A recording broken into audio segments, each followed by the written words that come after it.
Hey everyone, it's Jacqueline for Pixie Dust PhD. It's been a while since we've been able to chat like this. I did take 1 month off of these monthly creator updates. However, my life has settled down a little bit, so we are back for the month 18 update. Can you believe it's been 18 months? The channel is 1.5 years old now. There's been so much Disney news in my absence, we absolutely are not going to cover it all, but I will offer just a couple of unpopular opinions. Additionally, we'll talk about me and the channel a little bit, the future, as well as the monthly stats for both month 17 and month 18, and then the lifetime analytics. Stay tuned.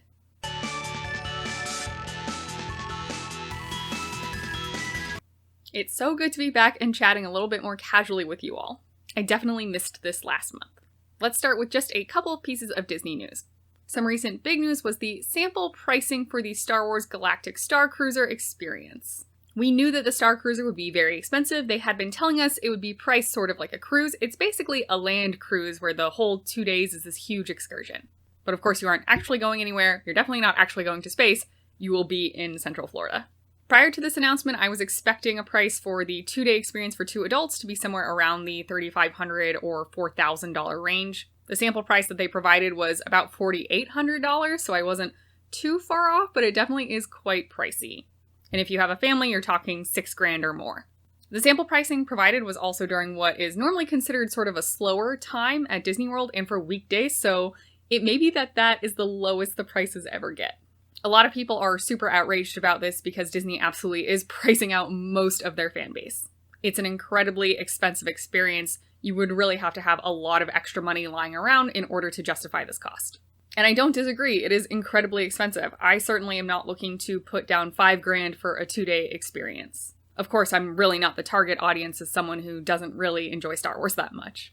But even my partner, who really loves Star Wars, was pretty aghast at the pricing. My unpopular opinion in all of this is, at least since I've been paying attention to Disney, so 2015 or so, it's been very obvious to me that they have wanted to and have been moving in the direction of becoming a luxury product. Perhaps back in the day, the Disney parks were imagined as a place for everyone, but certainly recently that has not been true. If you look at their pricing structures, I really think that they are targeting upper middle class and just straight up upper class folks to come and enjoy their parks. Whether or not you agree with that decision is one thing, but given their trajectory in that I firmly believe they do want to be this luxury product, I'm not that surprised at this pricing. For those people who do want to go and do have that expendable cash around, I'm very happy for them. I'm sure it's going to be a wonderful experience. And for everybody else, I'm sure there will be a ton of vloggers covering the Star Cruiser so you can try to live vicariously through them. And the next piece of news that I want to cover is Disney did reinstate their indoor mask mandate. I'm not mad about this. I think it's probably a smart move given the Delta variant and the folks who do go to Disney World, including many people who literally at this point in time cannot be vaccinated. My local city has also done this. We have an indoor mask mandate. That being said, for my local city and Disney, basically everybody participating in this, I think it's a little bit performative to have an indoor mask mandate, but not impose social distancing, not impose a mask mandate outside when it's crowded and you can't avoid sort of being in those large crowds for long periods of time. So for example, the crowds at my zoo, people tend to stand around at the same exhibit, sometimes for 20 or more minutes, especially with the pandas. Now that is outside, but it is an incredibly dense crowd, and I think that if we're going to have indoor masking, why wouldn't we have masking there? Similarly, at Walt Disney World, if you look at the crowds for something like Happily Ever After, where there's no social distancing, and yes, you're outdoors, but there is no masking, if you're going to have the indoor mask mandate, I don't really understand not implementing anything else. And beyond these measures of social distancing and outdoor masks when you can't be distanced, what we really need to do is get people vaccinated. Having an indoor mask mandate is not going to change people's minds. For the most part, the people who thus far, at least in America, who have not gotten vaccinated, well, having an indoor mask mandate doesn't really change things too much for them. It's not a very big punishment. It's really not a good reason for them to change their mind and go get vaccinated. So I'm not mad about the rule at all. I definitely am actively participating in my local city, and I will when we're down at Walt Disney World. I will probably end up masking and double masking outside at times even. I just do genuinely think it feels a bit performative, and it's really not getting at the heart of the problem. This leads nicely into the next topic, which would be more about me, and we'll talk a little bit about my upcoming trip. My partner and I did decide we are going to go. It is just a few weeks away now. I am both excited and incredibly anxious. I am happy about the indoor mask mandate. I think that is a good step forward.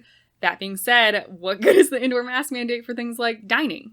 If you're packing restaurants to full capacity, and I'm not sure that they're doing this in all of their restaurants, honestly, I don't know. In my local city, restaurants are still full at 100%, Basically, all that means now is that the servers and waitstaff and bartenders are wearing masks, and the patrons wear them for 20 seconds while they're being led to their table, and then as soon as you sit down, the masks are off for the whole meal.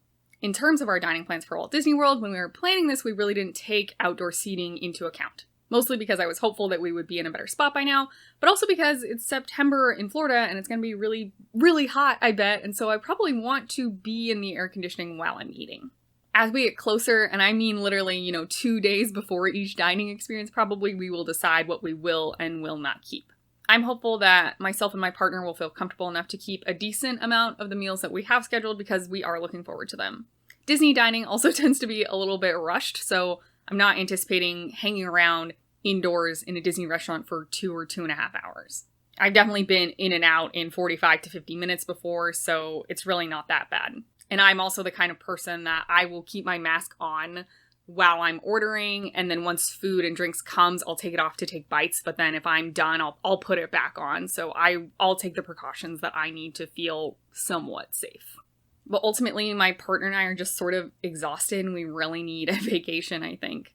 It's hard for us to get away from our jobs if we aren't literally traveling. The types of jobs we have just are somewhat demanding, and they know if you're in the area and they call you and need you to do something that there's really nothing stopping you from doing it.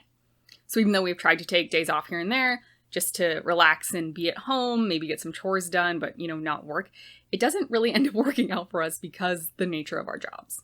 I am very much looking forward to being able to unplug from work a little bit. I think it'll just be a different kind of stressor being in Disney World. But if we end up spending more time at the resort and less time in the parks, it is what it is. Moving away from Disney a little bit and just more about me, we did move, so this is the first time I am filming in our new apartment. I'm not sure where my general filming spot will be. Right now I'm just sitting at my desk and these are scarves behind me hanging on a door. The move day itself went well. We worked really hard for basically the 2 weeks prior. We had some overlap in our leases, so the 2 weeks prior we moved over as much stuff as we possibly could. And then the big actual move day was very little furniture. We were fully done within 2 hours. And since we did so much sort of pre-moving the 2 weeks before we were sleeping in the new place, things were pretty set up. And it really didn't take too much extra effort to really get fully settled in. I have a few more posters to hang, and I can't find the thumbtacks to put stuff up on my corkboard, but they'll show up eventually. Otherwise, it's nice to be in the new place and be settled in. But with the move and with my job, I just have felt pretty exhausted, pretty tired. I wouldn't count it as burnout. I think exhaustion really is the right word here. I've really not been motivated to work on the channel at all. I'm going to try to film a couple more videos before I leave on my trip, but we'll see. In better news though, I have been spending time I would normally spend on the vlog in the gym. So our apartment has a gym, which I'm really excited about. The place we lived in previously did not. Before, we would use our work location gyms, but obviously since the pandemic times, that hasn't been an option. So this is our first time in a 1.5 years really having access to a gym. It's great timing because now I feel like I can spend an hour or so, 4 or 5 days a week at least, trying to work up my strength and work up my endurance in preparation for our trip to Disney World. You all know how taxing, physically tiring those trips can be, especially because we'll be there for a longer period of time. So I definitely am focused on trying to get a little bit more in shape and just prepared for that. I do not think the gym is helping my level of exhaustion though. For the most part, I work a full day and then we go down to the gym and work out for an hour or so, come back, eat, shower, and I'm just dead. I'm so tired.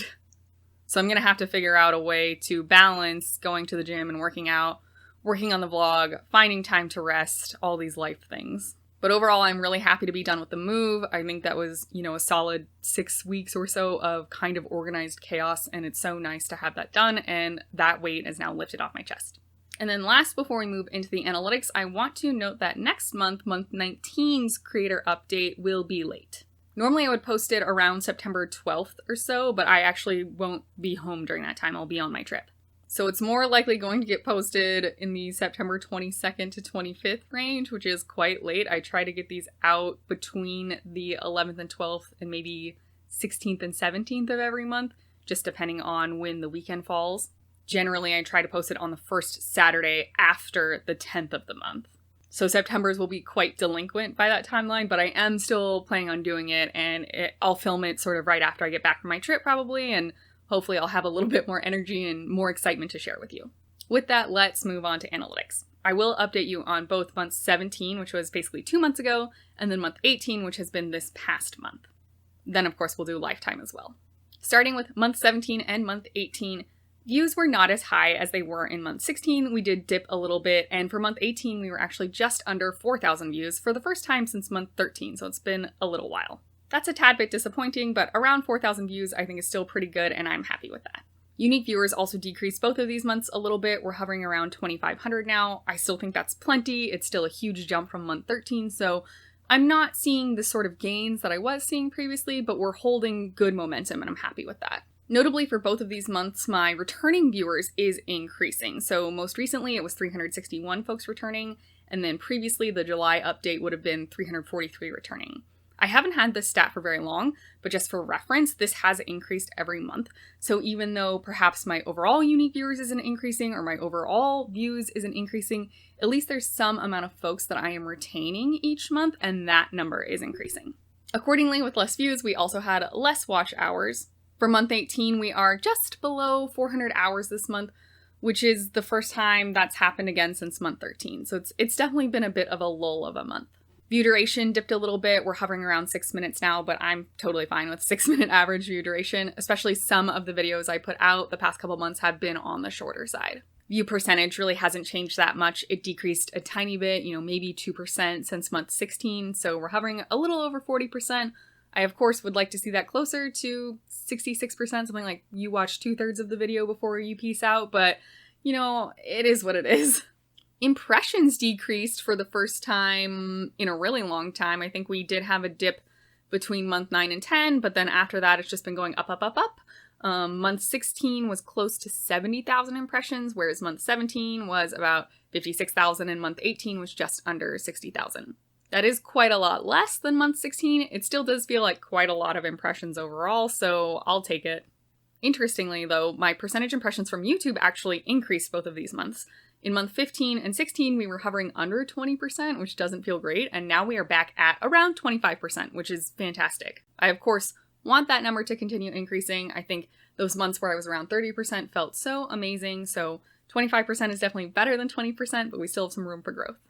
The watch time from those not subscribed in month 17 was about the same. It did increase a bit in month 18. We're now at 3/4 of my watch time is coming from folks who are not subscribed to the channel.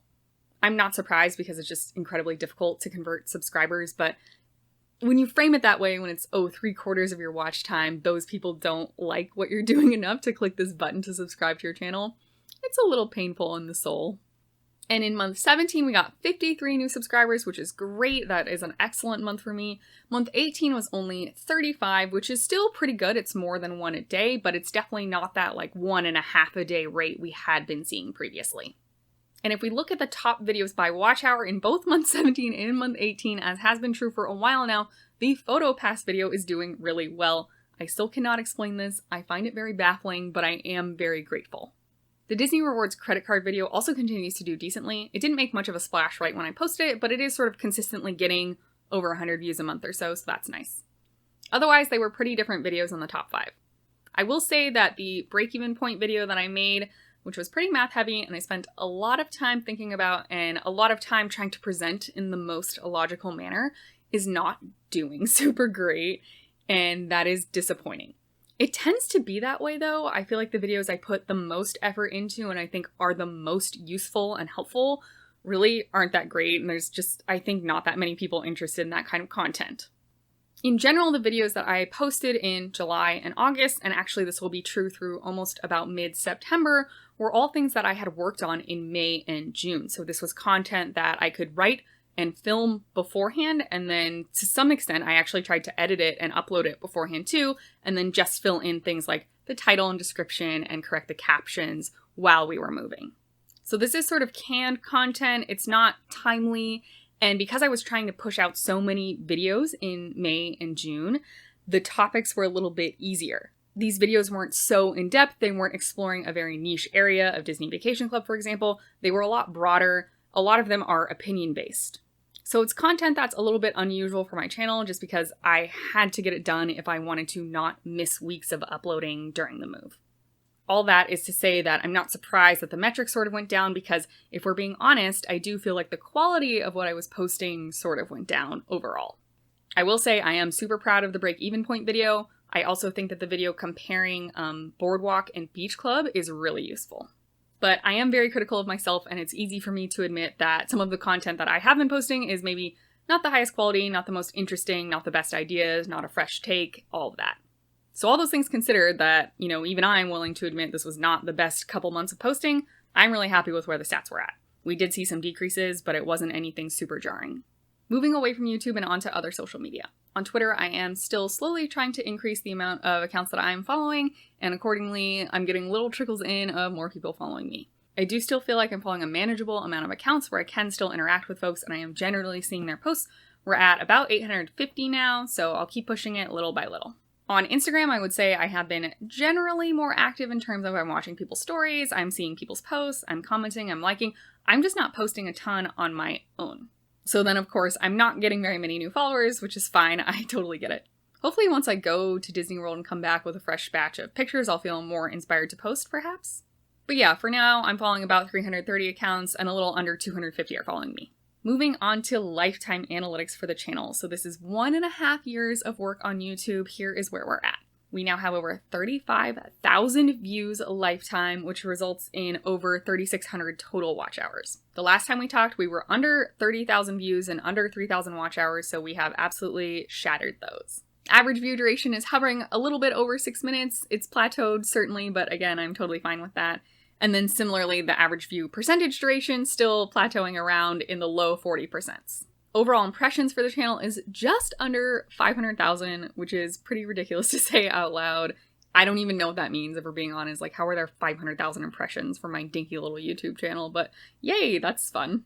And the impressions from YouTube has wavered a bit. Right now, we're hovering in the sort of low 20% range. Watch time from those not subscribed lifetime is in the low 70%. So again, hopefully as I get more folks to subscribe, perhaps this will go down.